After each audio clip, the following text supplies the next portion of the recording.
is titled Serious Games for Information Literacy, Assessing Learning in the Navigate project. And it's a collaboration between the University of Parma, Urbino, and the University of Library Studies and Information Technologies of Sofia, Bulgaria.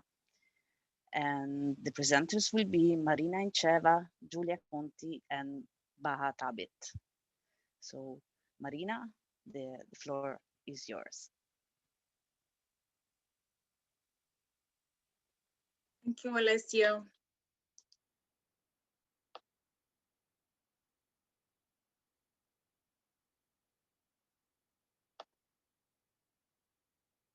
Hi, everybody. My name is Marina Encheva from the University of Library Studies and Information Technologies in Bulgaria. And for me, it's a pleasure to take part in this important conference. The current presentation focuses on how we are assessing learning through serious games in the framework of the Erasmus Plus project Navigate.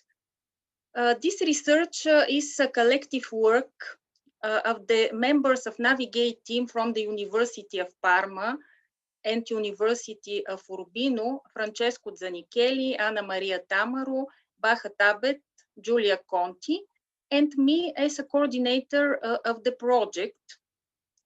During the presentation, we will provide you with information about the aims and objectives of the Navigate project, and will outline the challenges we face when using serious games in the learning process.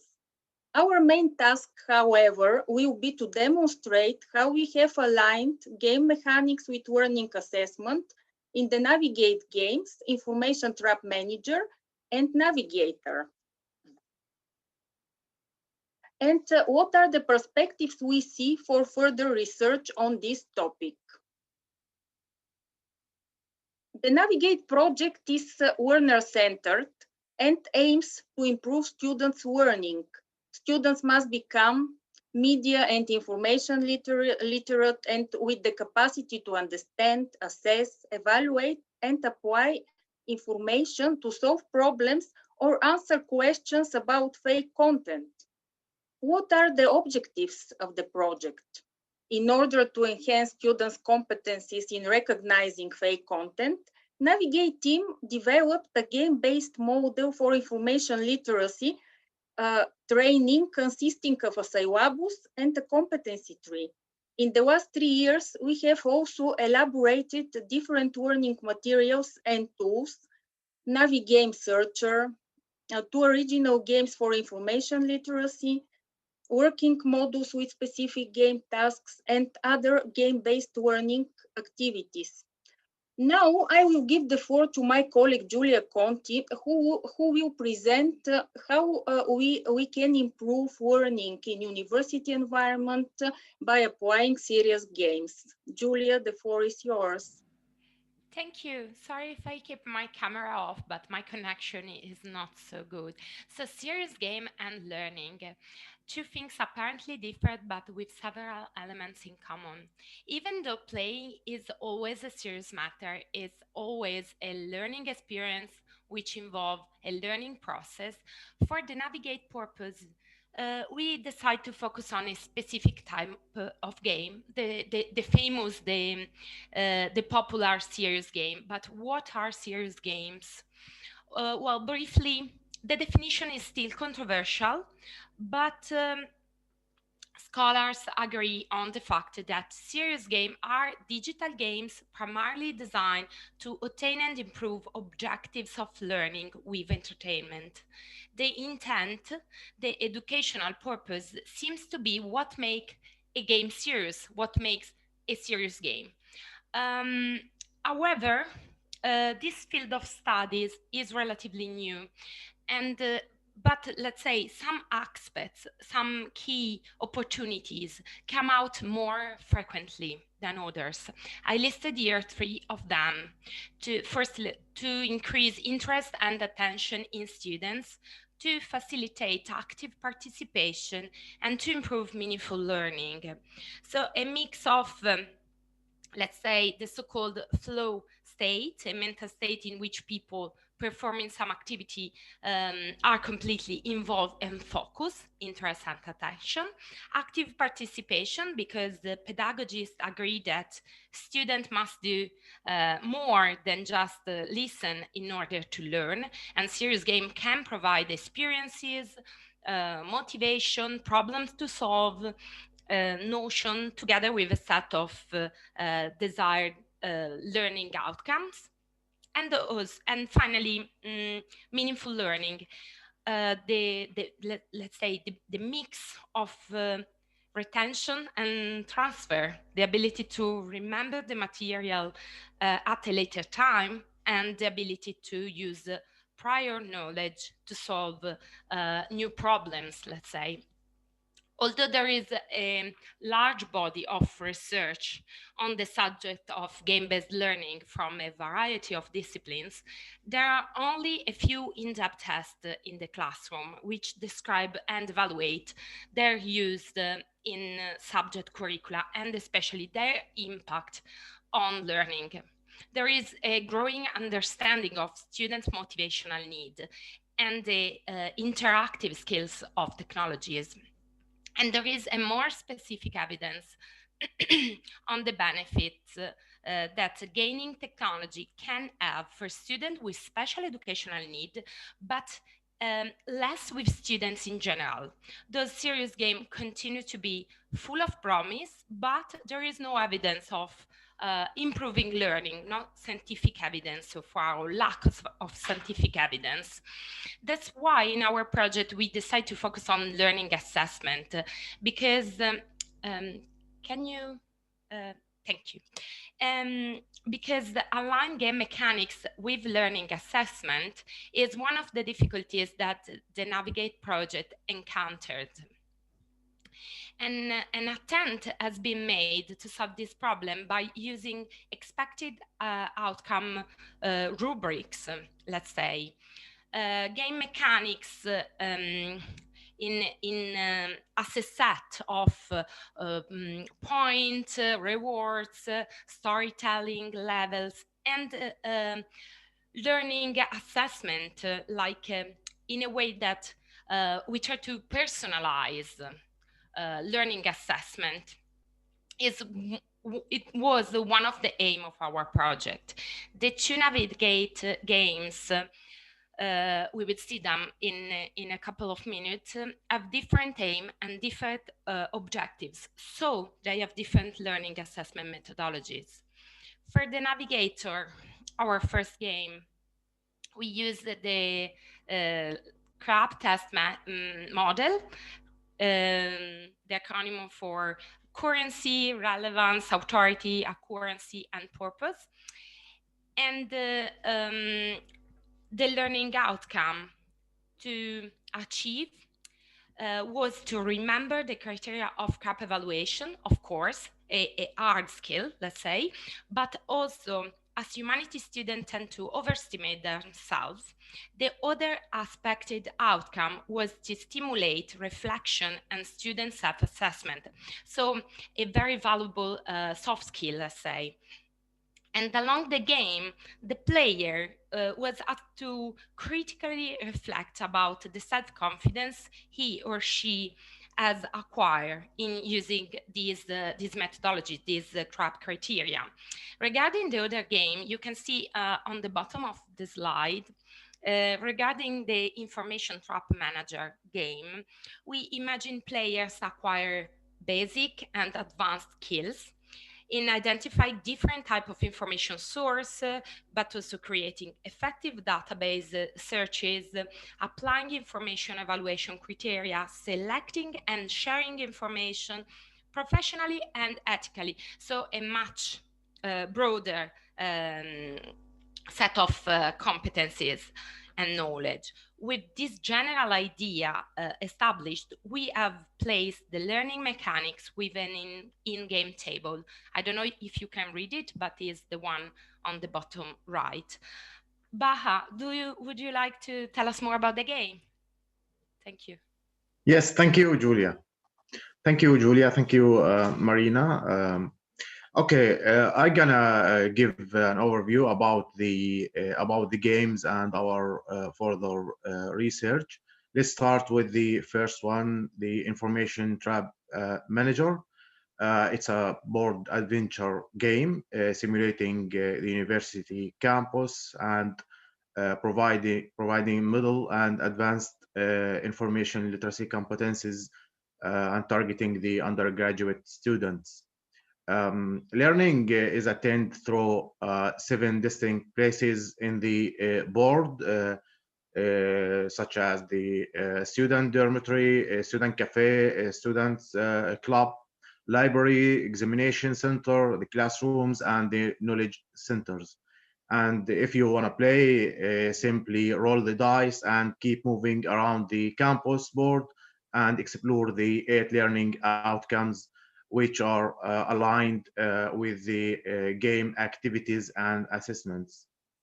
The game provides quantitative and qualitative feedback, as my colleague mentioned before.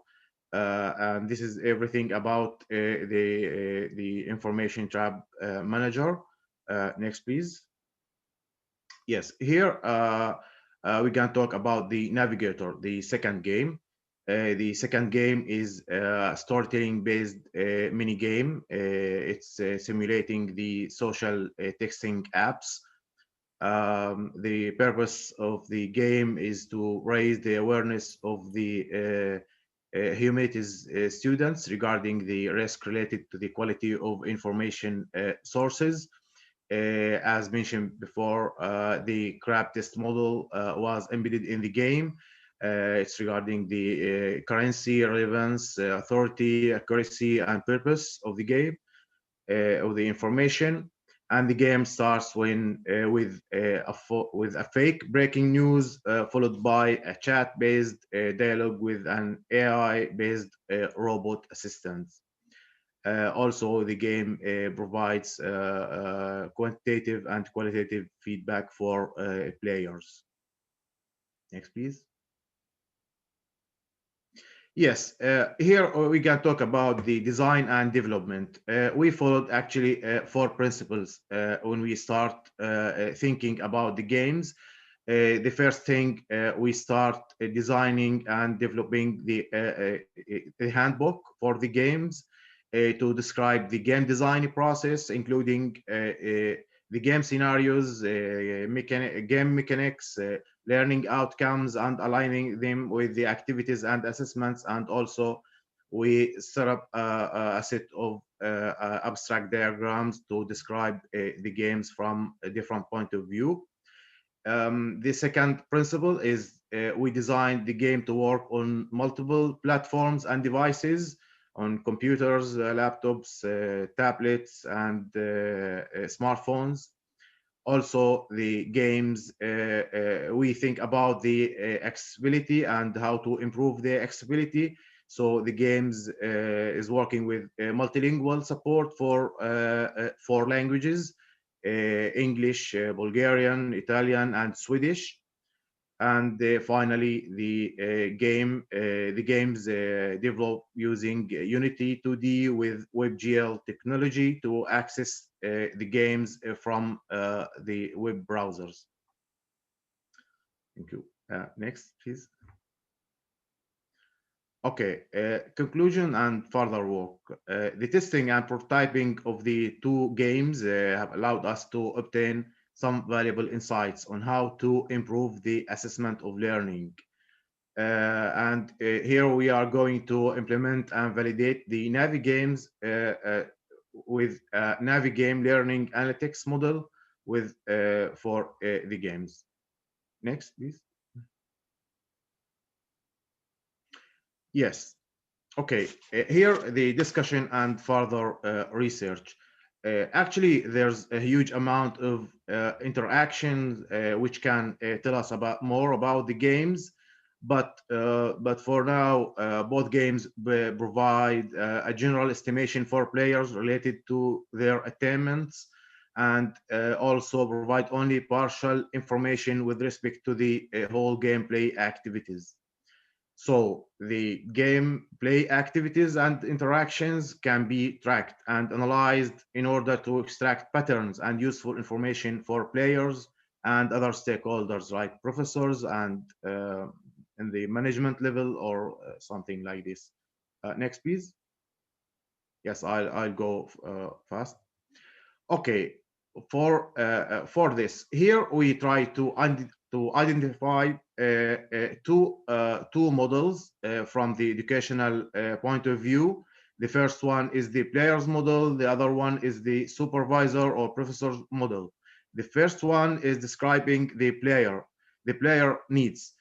So players need the player need to learn, to view learning progress, to compare results with peers, to have more guidance, to have more expectations about weaknesses, and to expect their performance for the any future formal assessments.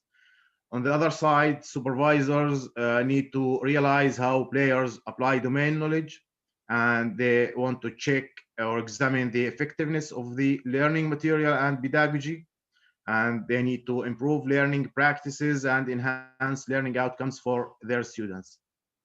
Next, please. Yes, for this, now we defined a learning a Navigame learning analytics for this purpose to provide proactive prediction for students about learning performance, evidence-based decision for stakeholders to improve educational practices, and the profile-based recommendations of learning practices. Here we applied the two models, the player model at the above and the supervisor model on the bottom. Then here in the middle, we have the process of tracking, classifying, analyzing data to reveal information, then making an action based on this. This is the general model for the learning for Navigame learning analytics. Next, please. Yes, here it's regarding the data collection model. So we have the user profile, we have playing activities from the game, and we used the X APIs, which is a specification for learning technology used to collect a wide range of data and can be integrated in multiple in different platforms or games or any environment. Then we store all the collected data in the learning record store. Then we can apply some statistical and machine learning techniques to reveal the real information that we need. Next, please. Okay, here is an example for the data to or the playing activities to be captured from the games. So we can capture the game completion time, time to answer each answer, total number of tries to answer the question, time of completion each stage, and total number of turns, final scores, number of times the players ask for help or for tip, the timer speed, total number of tip or knowledge cards that used in the game, total of correct or incorrect answers, and the questions type, multiple choice, true or false, or something else. Yes. Next, please. Yes. Thank you very much. Thank you. Thank you very much. So are there questions? If you want, you can raise your hand.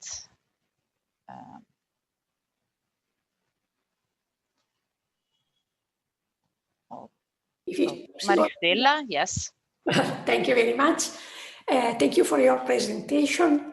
I would like to know why you think it's necessary to use machine learning procedures to manage the data you are going to collect. I don't think you are going to collect so many and diversified data. Probably you don't need machine learning procedures. Yes, Thank you. Mind to give me an answer on that? Have you considered this possibility? Thank you. No, we just put the possibility of using statistical methods or machine learning. It depends. Actually, after we collect the data, then we'll try to classify the nature of the data. Then we will decide what to use, what method to use. Yes, but we didn't decide to use some certain statistical or to machine learning. It depends on the data. Yes. And what is about the size of the data you are going to collect? How many people do you think to have to interact with? Yes, actually, now we will finalize the game, and then we will open the game for public for all people. So then we are targeting some students in the university, maybe around 100 students or something like this. But the game is open for public for all people or all players. So we expect to have more interactions and more experience from different users from different countries. Okay. Thank you for your answer. Thank you. Thank you.